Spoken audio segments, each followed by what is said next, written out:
Mitt Romney's challengers say they are ready to fight in South Carolina after Romney's big victory in New Hampshire. Political analyst Stephen Caliendo joins us now for some analysis. He's a professor at North Central College in Naperville. Always nice to have you, Stephen. Nice to be here. Nice to be here. So we want to start off talking about Mitt Romney. So he's got 2 for 2, incredible momentum. But how strong does that momentum carry over as he heads into more conservative South Carolina? It's going to be different in the South. There's no question about it. 2 for 2 is great. I mean, it's historic. It doesn't happen very often, especially for non-incumbents. You know, that 8 votes in the Iowa caucuses makes a big difference now if you're thinking about what the frame for this narrative is. South Carolina is going to be more of a challenge with social conservatives. A lot of social conservatives still in the contest. So if he comes out with a big victory there, it's going to be tough to beat him in Florida and then 4-0 by the end of the month. But evangelicals played a big role in Iowa. He won Iowa.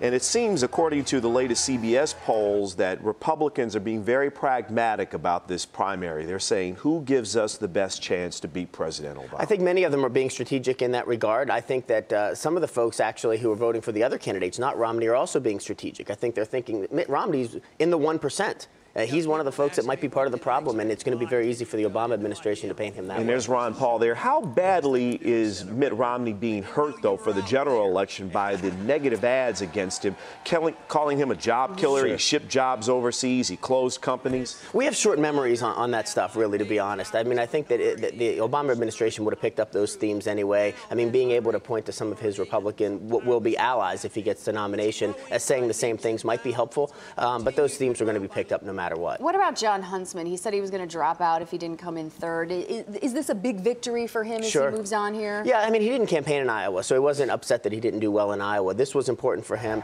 It's going to be tough for him in the South, though, too. I mean, these are folks who are very conservative with respect to social issues. He doesn't have the same credentials as some of the other candidates, so it depends how much money he raises. This third-place finish will help him this week in raising money. So if Romney is able to win in South Carolina, is it over? I don't think it's completely over. I mean, I think that there's some other contests that matter.